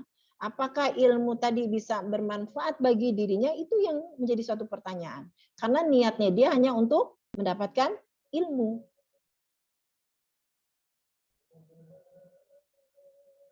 Jadi ketika misalnya dia pergi dengan niatan dia ingin mendapatkan ilmu, dia dapatkan ilmu itu. Tapi apakah dia bernilai akan Allah terima ya? Amalan dia menghadiri kajian tadi itu yang menjadi tanda tanya. Wallahu alam ya. Ketika dia hadir ke majelis tadi ya, apakah dia amalan dia langkah kakinya itu tadi dia bisa diterima oleh diterima atau tidaknya oleh Allah? Wallahu alam. Kenapa wallahu alam? Karena nanti dilihat ilmu yang dia dapatkan itu apakah berefek, apakah bisa menggerakkan hatinya untuk langsung memperbaiki dirinya. Nah, kalau untuk ternyata dia langsung bergerak untuk memperbaiki dirinya, maka di situ ada amalan yang diterima oleh Allah karena niatnya tadi. Tapi kalau niatnya hanya mencari ilmu, ya tok ilmu saja. Kemana-mana cari ilmu, ya ilmu saja gitu. Akhirnya dia tidak menjadi bagian yang menyebarkan ilmu, apalagi yang menjadi menyebarkan ilmu. Ilmu tadi yang bisa merubah diri saja dia tidak bisa. Makanya jangan disalahkan kalau ada orang yang mengeluhkan, "Ini saya nih Umi katanya ustazah gitu ya. Cari ilmu itu pernah ya. Saya itu mengisi di salah satu kantor. Waktu itu menggantikan guru saya. Kantor pariwisata, dulu namanya pariwisata ya. Yang dulu masih menterinya Pak Yof Afe, kalau nggak salah yang sudah wafat itu ya. Nah, itu ketika saya ini selesai mengisi kajian gitu ya, di hari Jumat kan di sana kan kajian muslimah itu hari Jumat. Kemudian salah satu pengurusnya dan jamaahnya ada gitu ya, setelah kita forum tanya jawab itu, ketika saya mau pulang mereka menemani ya sampai ke parkiran itu, mereka katakan, ya Allah katanya ya, masih muda banget gitu katanya ya, tapi udah bisa ya kalau kata kita bisa menyebarkan ilmu lah gitu. Saya nih katanya yang udah belajar dari dulu katanya, kok masih begini-begini aja ya. Nah itu tadi ya, itu sebenarnya karena niatnya tadi. Jadi kalau kita harus perbaiki sekarang niatnya. Jadi niat itu bukan kalau datang ke kajian itu bukan untuk cari ilmu, bukan. Sudah pasti. Kalau kita mau belajar itu pasti kita akan dapatkan ilmu. Jadi niatnya bukan mencari ilmu. Jadi niatnya apa? Yaitu tadi karena Allah dan Rasulnya sudah. Ya kan? Faman kanat hijratuhu ilallahi wa rasul, fahijratuhu ilallahi wa rasul. Jelas banget kalimatnya. Jadi sudah niatkan. Ya, Bismillahirrahmanirrahim. Ya Allah ya Robbi, gitu ya. Aku menghadiri majelis ini hanya karena Engkau dan Rasulmu. Sudah beres. Jelas ya, karena Allah dan Rasulmu. Ridhoi, rahmati, berkahi. Udah. Insya Allah itu. Ya. Tapi kalau niatnya ingin mencari ilmu, ingin menjalin silaturahim, wah tetek bengek itu. Ya, yang sifatnya itu tidak sampai di akhirat. Karena kenapa? Karena di situ nanti akan terjadi penyelewengan-penyelewengan. Contohnya, kalau niatnya cari ilmu itu tadi, katanya ketemu teman lama di majelis, ya. Ya kan namanya ketemu teman lama, gitu kan. Akhirnya ustadz atau ustadzahnya ceramah, dia juga ceramah di belakang, ya. Artinya dengan temannya. Belum lagi nanti yang punya jiwa dagang, ya. Ternyata datang ke majelis itu hanya ingin itu tadi ya, hijrah juga kan tadi, ya. Yang tadi Umi sampaikan. Ketika hijrah ini, peristiwa hijrah juga begitu. Ada hijrah itu niatnya tidak hanya untuk Allah dan Rasulnya, tapi hijrah juga untuk dunia. Ya, bagaimana nanti dia bisa membuka lapak gitu ya di Madinah itu nanti ya, dia bisa buka toko gitu ya, dia bisa bangkitkan kembali atau dikembangkan kembali ya usahanya dia ketika di Mekah itu yang mungkin ya karena dia tadinya juga seorang pedagang. Jadi begitu nanti dia hijrah ke Madinah, maka dia pun akan meneruskan usaha dagangnya. Tapi hijrahnya lebih kepada itu. Nah, kalau ketika dia hijrahnya karena ingin meneruskan usaha dagangnya, dia akan dapatkan itu saja. Gitu. Tapi apakah nanti harta yang didapat itu barokah atau tidak, itu tidak dijamin. Tapi kalau misalnya hijrahnya, saya ikut hijrah karena Allah dan Rasul, maka insya Allah tadi niat dagangnya, gitu, niat-niat yang lainnya itu sudah ikut masuk ke dalamnya. Jadi seperti itu, ya. Jadi sudah paham di sini ya. Jadi niatan ini ya itu menjadi asasnya suatu amal, ya. Dan niat ini ya setengah dari ajaran agama. Jadi setengahnya ketika kita niatkan sudah Allah dan Rasulnya, itu sudah bernilai setengah dari ajaran agama. Setengahnya lagi kita sempurnakan dengan hasilnya, perbaikan. Dan amal itu harus continue. Nah, ingat juga, ketika kita sudah mendapatkan kebaikan dari suatu ilmu, maka itu harus continue. Dijaga. Kenapa harus continue? Karena begini, ya. Ketika kita sudah membiasakan suatu amalan, ya, amalan-amalan yang baik, kemudian karena ada faktor di luar keterbatasan kita, di luar kemampuan kita, ya. Misalnya kita udzur, ya. Nah, kemudian kita tidak bisa melakukan amalan tadi, maka pahalanya akan terus mengalir. Ya, dari mana dalilnya? Ketika ya Rasulullah sudah hijrah di Madinah, kemudian ya ada beberapa peperangan yang yang terjadi ya ketika masa peristiwa hijrah tadi, ya. Nah, tapi kemudian ada beberapa sahabat yang tidak bisa ikut berperang dengan Rasulullah. Maka Rasulullah katakan bahwa ya hati mereka itu ada di sini. Walaupun fisiknya mereka di Madinah, tapi hati mereka ada di medan pertempuran.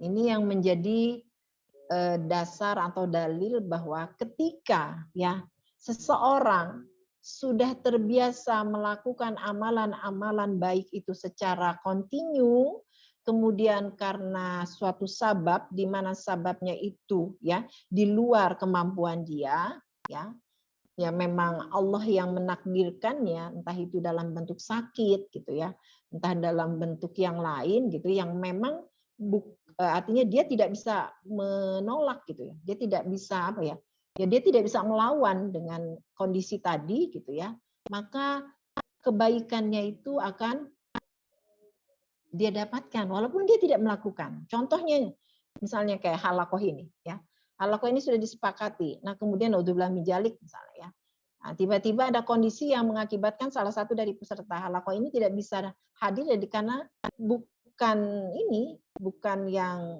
dia tidak bisa milih gitu ya, dia tidak bisa milih atau dia tidak bisa membatalkan ya. Entah itu sakit atau mungkin tiba-tiba ada berita duka atau bagaimana gitu ya. Nah, itu insya Allah kebaikannya akan didapat asal syaratnya continue tadi.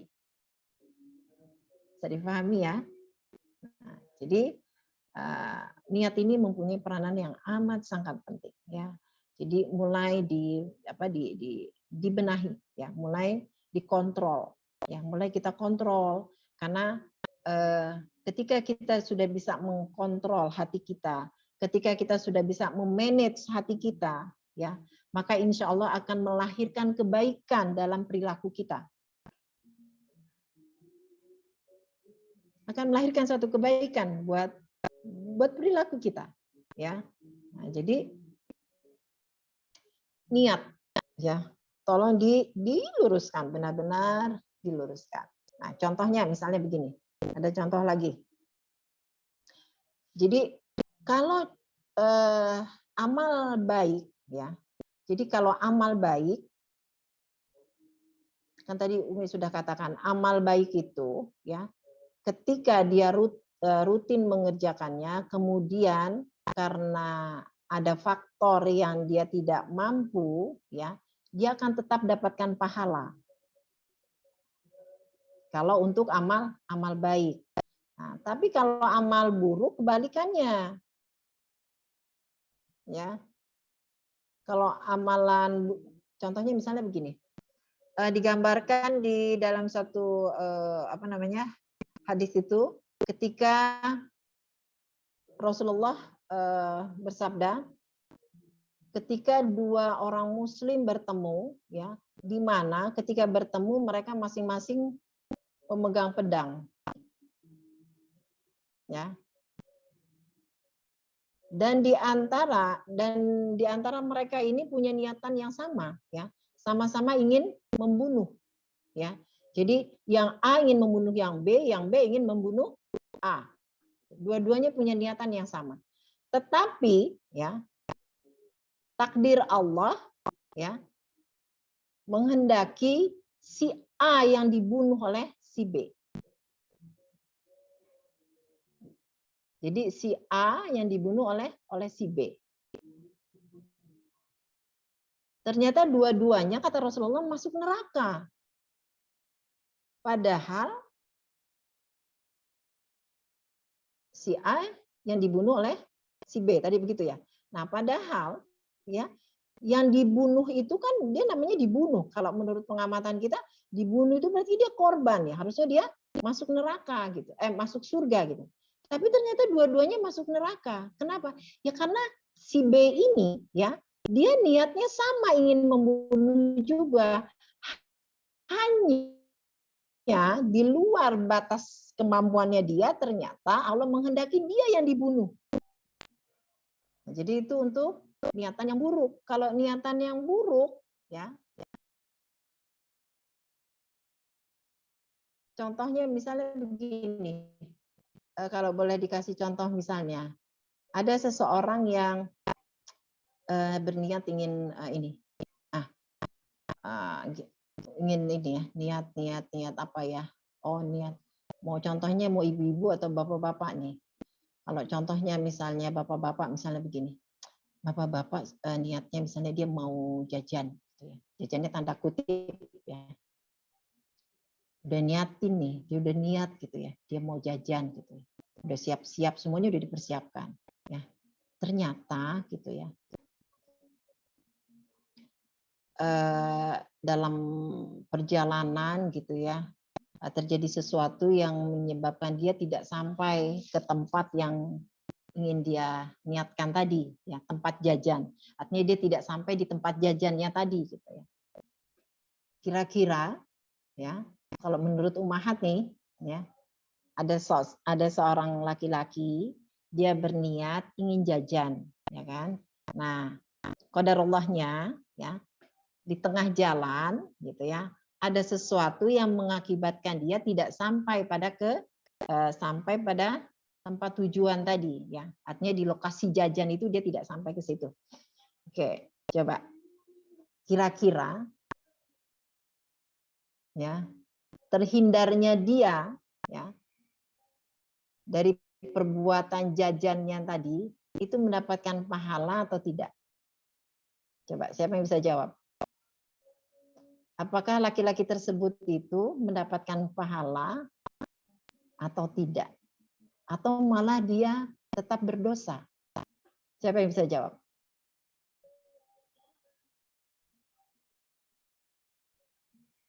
Ayo, siapa yang bisa jawab?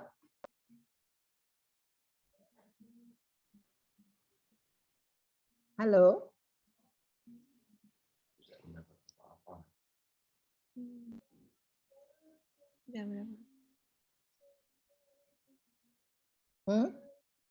Pada bingung?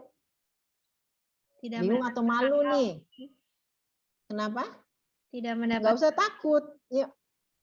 Nggak dapetin pahala. Iya. Kenapa? Kenapa tidak dapatkan pahala? Karena sedari awal dia sudah berniat yang tidak baik. Dan terhindarnya dia dari perbuatan itu bukan karena niatnya dia untuk tidak berbuat baik. Ya. Nah, kalau begitu dia dapat dosa atau enggak ketika dia terhindar itu?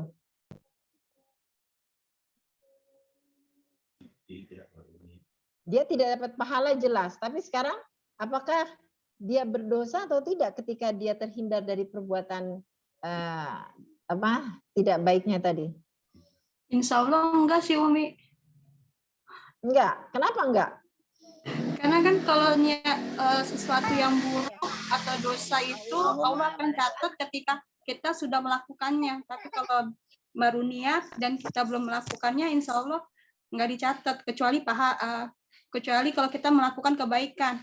Kalau kebaikan Allah udah catat walaupun ada sesuatu yang menimpa diri kita. Oke, ya. Oke, alhamdulillah. Jadi gini ya. Ketika ya tidak terlaksananya niat baik niat buruk tadi ya. Nah, dia tidak berpahala tapi dia tetap berdosa. Ya. Sekali lagi ya.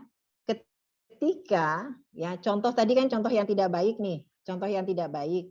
Kemudian ya karena di luar faktor ya, faktor ketidakmampuannya dia ya, dia tidak tidak terlaksana niat buruknya tadi ya, dia memang tidak mendapatkan pahala tapi dia tetap berdosa. Kenapa? Karena ya itu tadi jawabannya siapa tadi? Jawabannya Tari ya. Jadi kalau dia ingin mendapatkan pahala tadi adalah bahwa ya dia urungkan niatnya tadi. Ya. Jadi contoh nih, misalnya gini. Tadi contohnya kita masih sama. Dia pergi ya. Dia pergi, nah kemudian di tengah jalan dia berubah pikiran. Ya. Nah, si lelaki ini ketika dia pergi di tengah jalan dia berubah pikiran. Dia langsung ingat ya. Dia langsung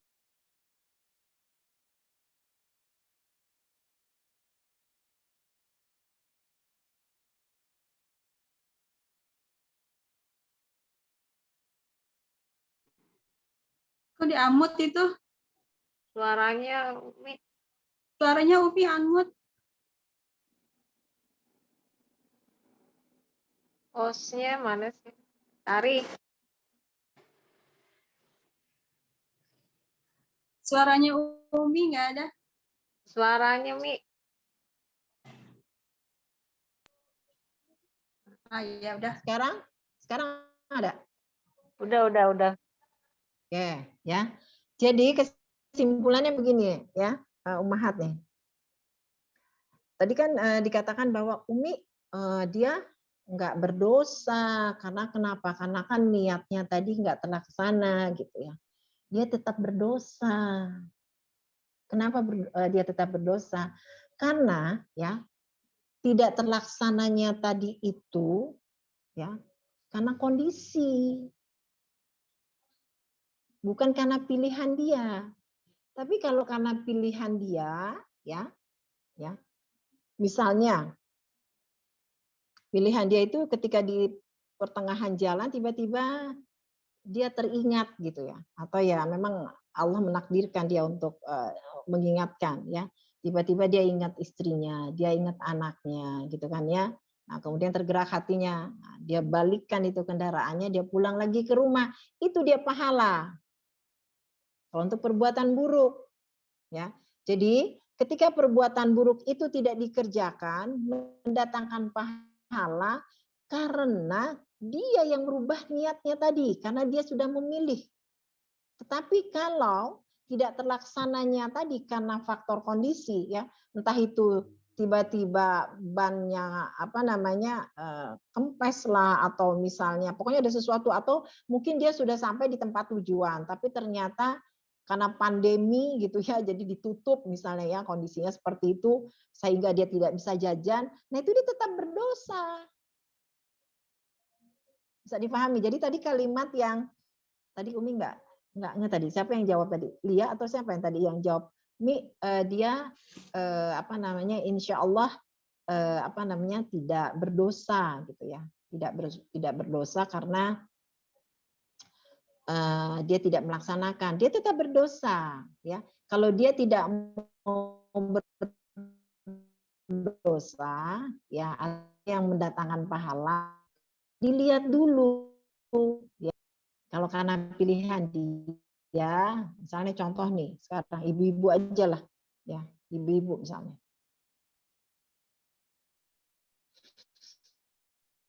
Misalnya katanya, ini kok Umi maaf ya, yang diingat itu cuma 2 aja nih, Tari sama Lia, yang lainnya mana nanti insya Allah ya maaf kita kenalan. Misalnya ya, katanya Tari gini, disampaikan seru banget loh gitu, pokoknya lo pasti kaget banget deh gitu. Nah, si Lia itu kan jadi kepo banget kan gitu, ada apa sih pokoknya ini deh gitu. Oke. Padahal yang dimasukkan sama Tari itu adalah Tari mendapatkan suatu informasi misalnya, ya. Informasi itu memang fakta, gitu. Fakta, real gitu. Yang ingin disampaikan ke Lia, gitu kan ya. Nah, oke. Terus kata Lia, ya deh, ya. Ya udah nanti ya jam sekian gitu. Ya, udah nih jam sekian, jam 5 misalnya, ditentukan jam 5. Oke. Berarti kan sudah diniatkan sama Lia, ya. Oke, jam 5 saya sudah niat ya nanti mau ada obrolan sama Tari gitu kan. Nah, ternyata ya menjelang jam 5 tadi ya dia itu diminta sama suaminya ya. Diminta suaminya pokoknya lah ya, entah itu apalah pokoknya diminta oleh suaminya untuk melakukan sesuatu. Nah, otomatis kan nggak bisa tuh sama Tari ya. Jadi tidak terlaksana kan.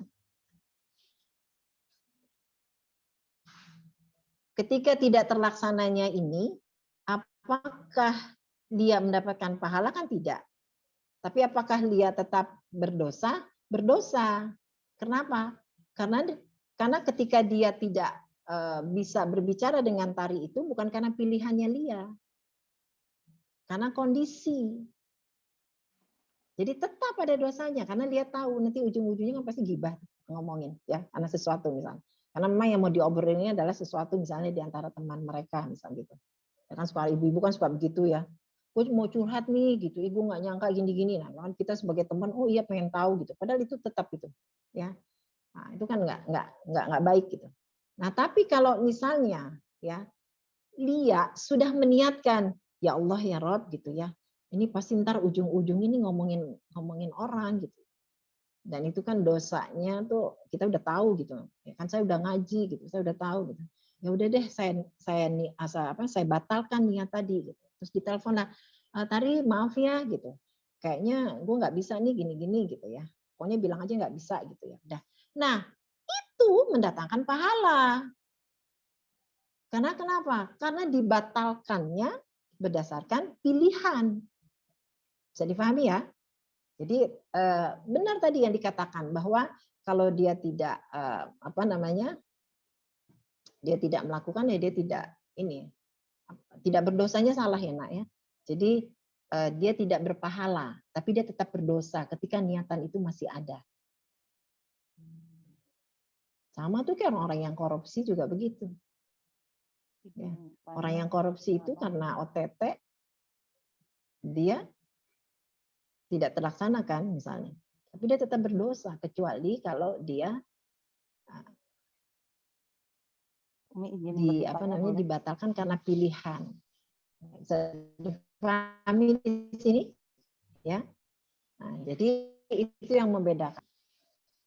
Dia tetap berpahala. Beda dengan niatan buruk. Oke, bisa dipahami di sini? Apa ada yang ini? Ada yang belum paham? Ini kita sudah pada contoh-contoh.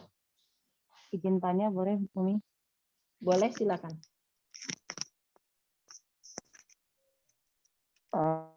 Tadi agak menarik yang misalnya tadi katanya Lia kan tiba-tiba dipanggil suaminya nggak boleh lah intinya. Bukankah pahala menurut Ini suami siapa nih? lebih? Maaf saya Diana, Umi lagi menyusui bayi jadinya nggak bisa buka. Diana sebentar coba. Diana ini yang di Medan bukan? Bukan, saya di Bekasi. Oh di Bekasi, oke. Kenapa? Iya, jadi tadi kan Umi situasinya mengkondisikannya misalnya liatnya karena tiba-tiba suaminya melarang misalnya gitu kan, atau akhirnya nggak jadi, bukankah satu pahala menurut suami lebih besar gitu. Nah kedua, misalnya yang diketahui adalah si A itu sebenarnya akan berniat tidak baik kepada Tari, makanya yang mau diomongin adalah niatnya untuk kebaikan supaya Tari nggak sampai jadi apa namanya, korbannya si A. Itu maksudnya bukan gibah misalnya seperti itu. Nah itu kan niatnya niat baik, tapi kan ujung-ujungnya memang pasti akan menceritakan hal-hal yang ya si A-nya begini begitu begitu gitu loh. Ininya gitu. Itu bukankah itu niatnya sebenarnya bukan niat gibah, niat baik gitu. Jadi niatnya memang memperingatkan, tapi kan memang ujung-ujungnya akan membicarakan si A gitu. Itu yang kedua. Yang ketiga adalah eh jadi lupa saya tadi ngomongin.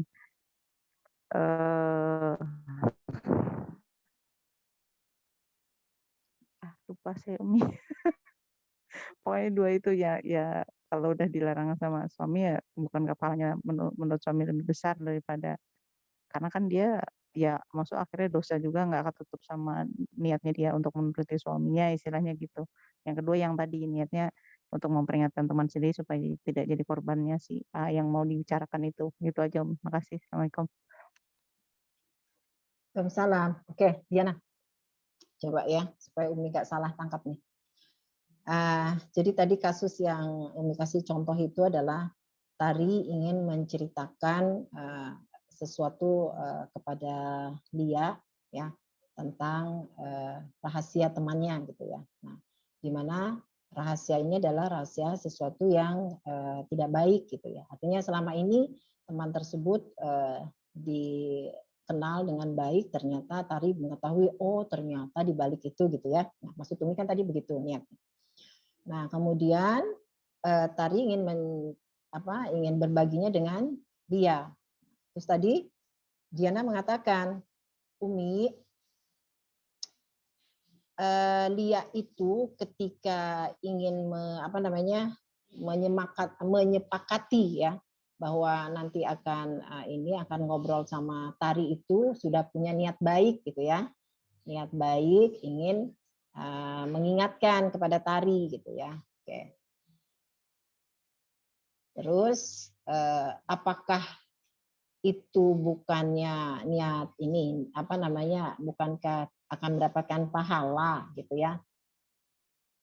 Kalau niatnya ya ternyata ingin mengingatkan Tari ya, itu niatnya sudah benar ya, berarti dapat pahala ya dari niatnya tadi.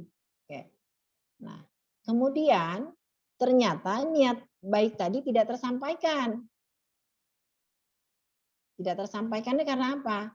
Karena ya menjelang detik-detik ya Tari mau dia mau ngobrol sama Tari tadi, suaminya meminta sesuatu gitu kan ya, minta sesuatu sehingga batal kan obrolannya tadi gitu.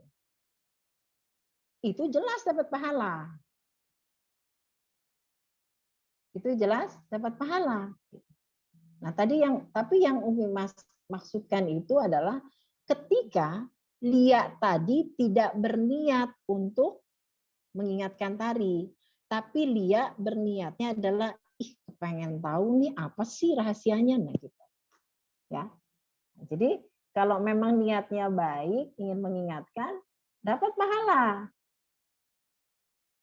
Terus kemudian ternyata tidak terlaksana, tetap dapat pahala, ya.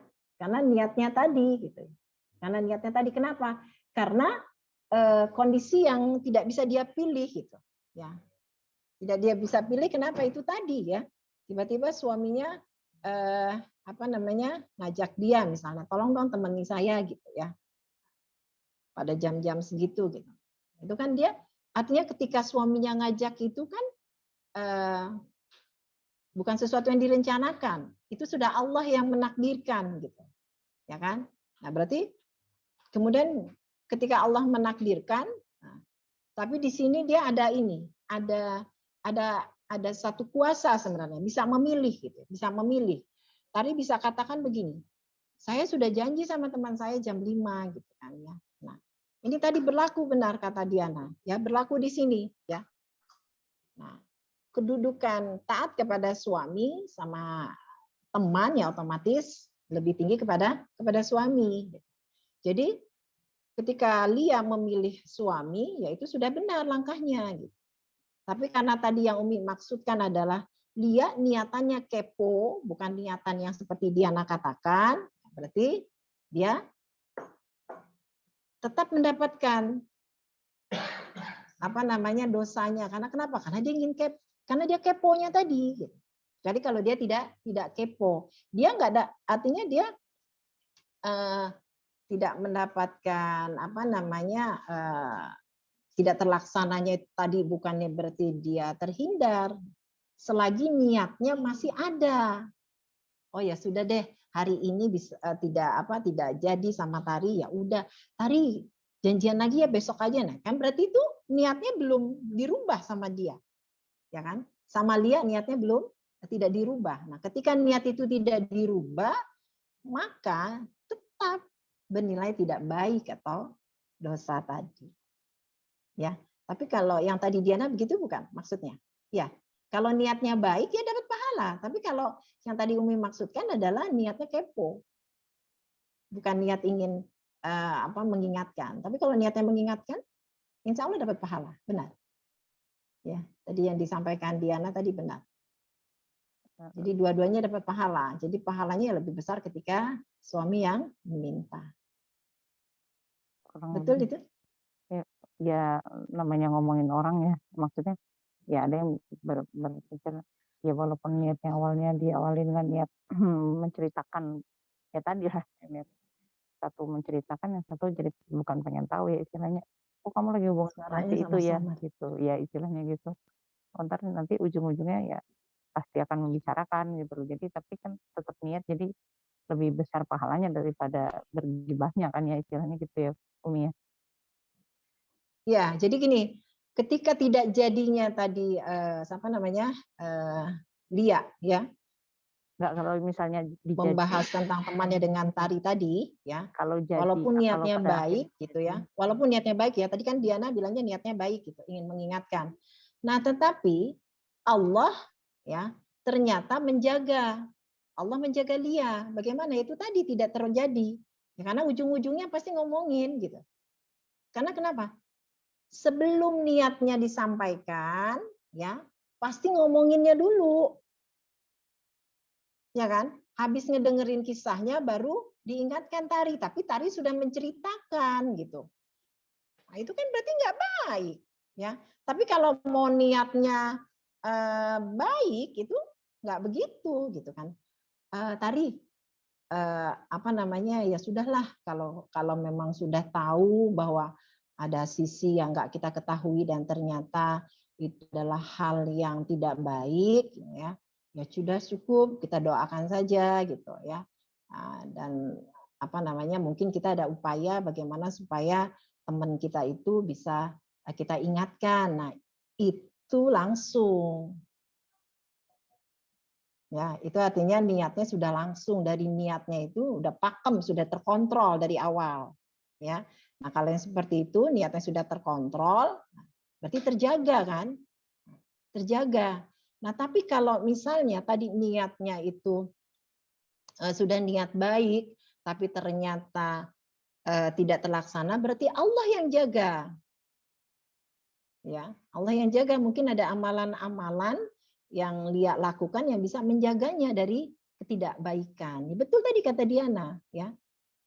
Kalau yang namanya udah nyeritain orang, walaupun nanti ujungnya kita mau kasih nasihat, tapi kita udah ngomongin duluan gitu.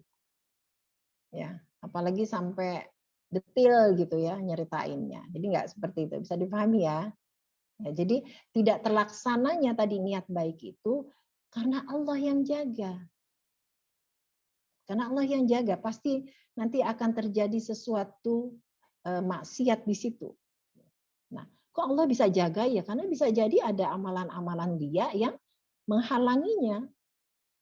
Jadi amalan-amalan kita itu kan bisa menjadi tolak bala buat kita, ya. Tapi yang menjadi tolak bala buat kita adalah amalan-amalan yang rutin kita lakukan dan di mana amalan itu memang benar-benar kita niatkan karena Allah. Ya.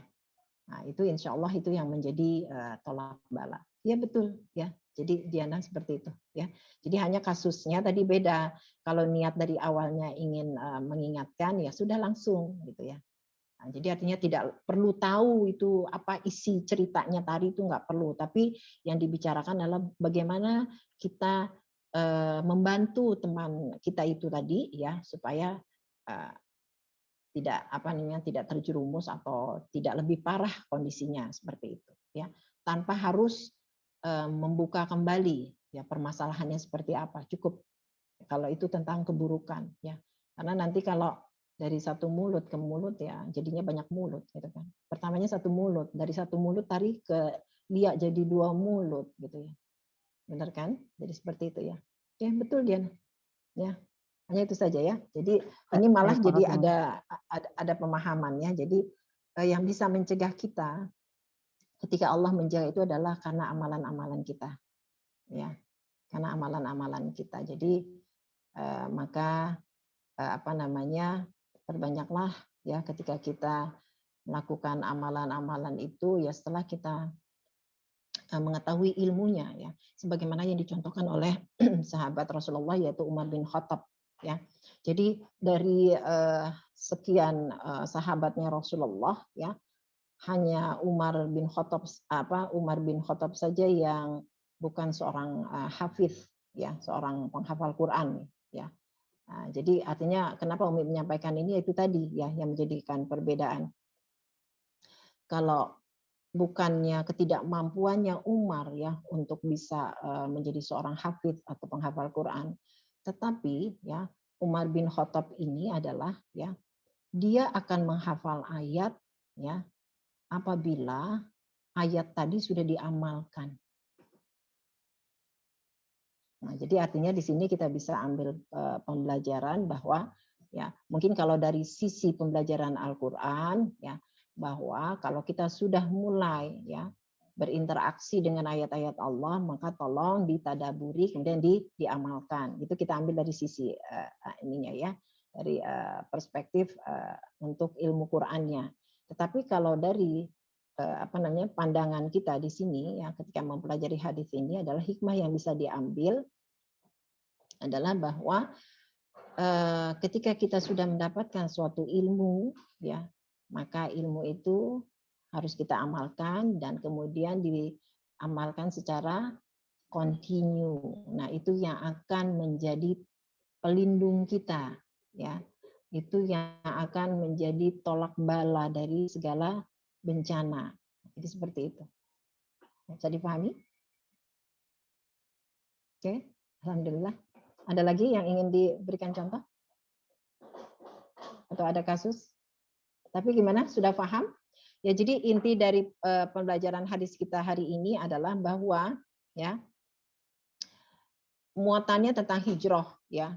Di sini ada hijrah tempat, ada hijrah apa tadi? Perilaku apa? Hijrah pelaku sama hijrah amalan. Apa tadi? Hijrah amalan. Hijrah amalan ya. Nah, jadi intinya 3 itu ya. Jadi ada hijrah itu 3.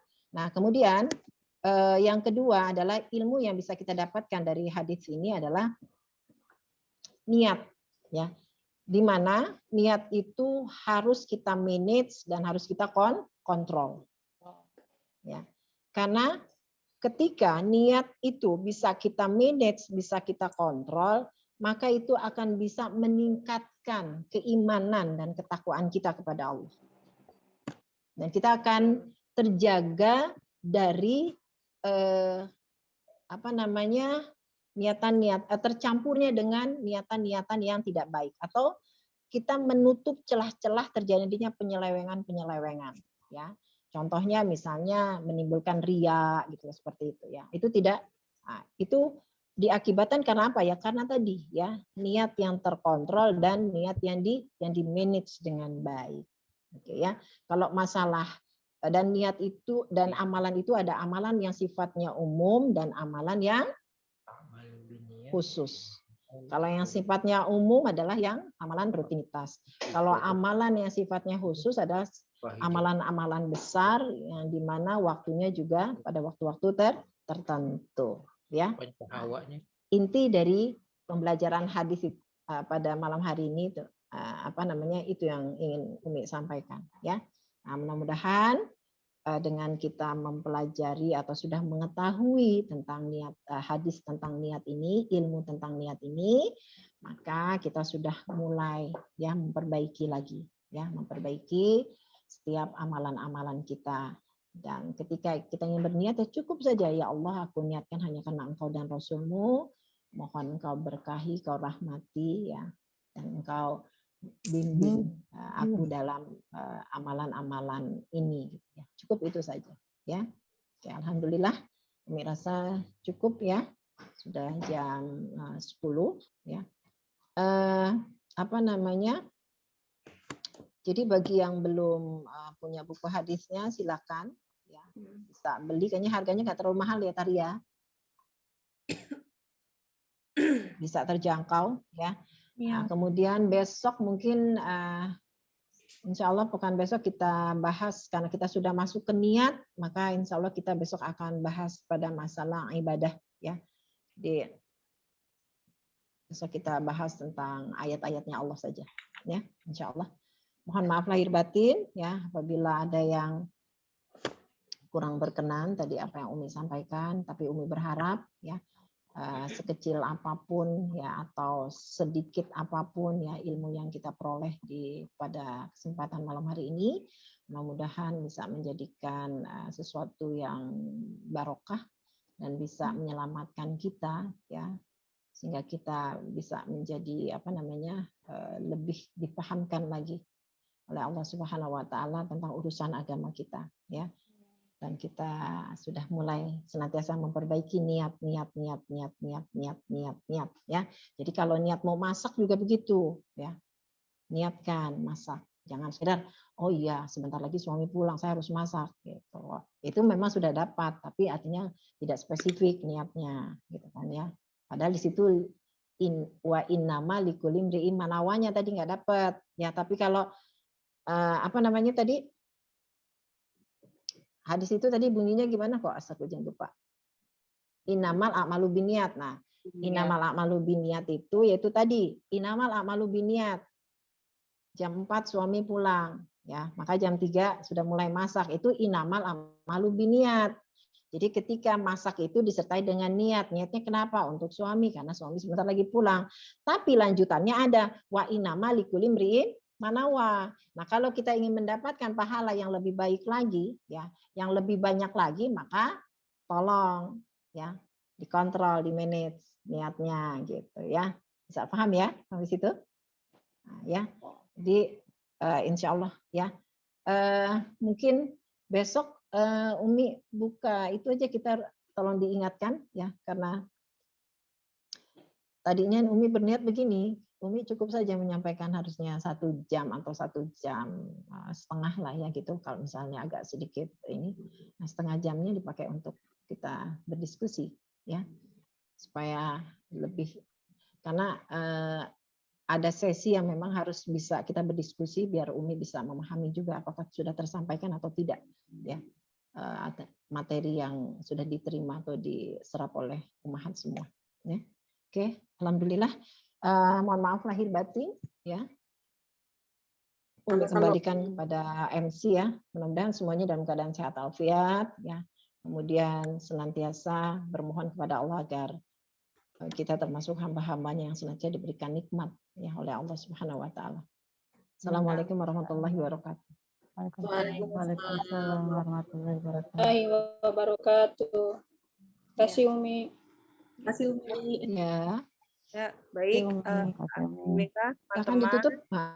Ya. Tutup dulu.